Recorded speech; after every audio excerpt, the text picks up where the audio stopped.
It feels like in the past few months I've been seeing more and more of this sort of thing, but what difference does it make to your acoustic guitar?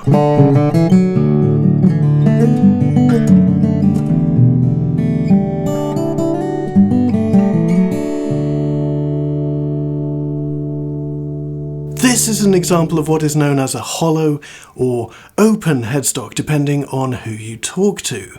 Here's another, and there are many more, but why would you want a headstock like this? I mean, judging by these comments, there must be a risk involved, right? Well, first of all, let's take a look at what a headstock actually does. There isn't that much to it. The headstock houses the tuners, and you can use the tuners to stay in tune, which is handy. So, traditionally, our guitars have had two kinds of headstock. The solid or paddle style headstock like this, most commonly seen on 14 fret guitars. And this was actually the first kind of guitar headstock. It used wooden tuning pegs held in place by friction alone, sometimes with a little wax or soap. And in the past 100 years or so, the design has changed to include geared machine heads. You probably knew this already, of course. Then we have slotted headstocks like this, most commonly seen on 12 fret guitars. This design is a callback to the classical guitar. Slotted headstocks make a lot of sense with nylon strings. The strings are thicker, they need more room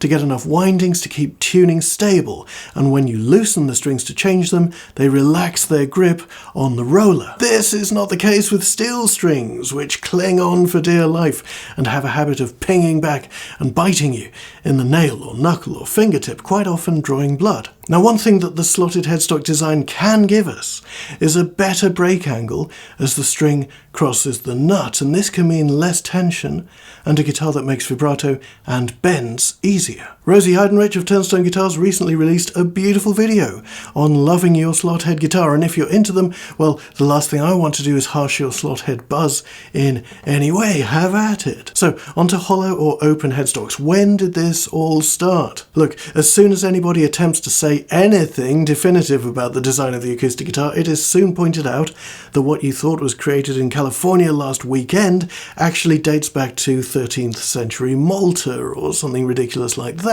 Take fan frets, for instance, often seen as a sign of a thoroughbred, high-performance modern steel string. Well, the design of a multi-scale instrument actually goes back at least to the 16th century and instruments like the Orfarian. I think that in the case of a hollow or open design for a guitar headstock, however, the chances of something like this surviving the rigours of time without any supporting elements in the wood are pretty slim. I personally haven't seen anything like this in early guitars, although I have seen mandolin headstocks like this one in a tiny museum in Venice, Italy, that have something approaching an open design.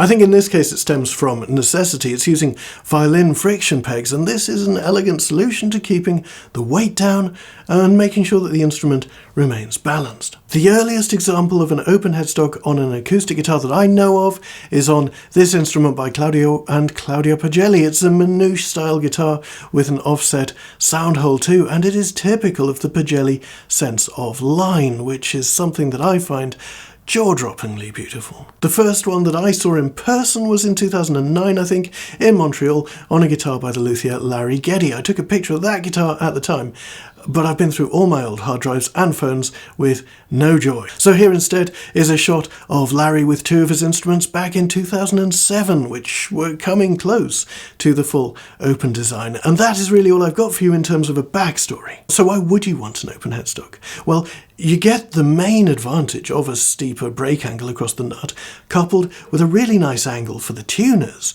This feels a lot more comfortable to me than this does. Then there is the fact that this is an eye-catching design, whether you love it or not. You could even argue that it is pretty cool if you're into it, in the same way that a 1920s Martin is really cool if you're into that. Now let's address the structural concerns. My Cassini guitar, this Canna guitar, other instruments I've played with this headstock design have been reinforced with carbon fibre, and as such they are as strong, if not stronger, than traditional designs. Is it a perfect design? Well, no. And I've yet to experience such a thing, to be honest, although I feel that Ken Parker's headstock comes close.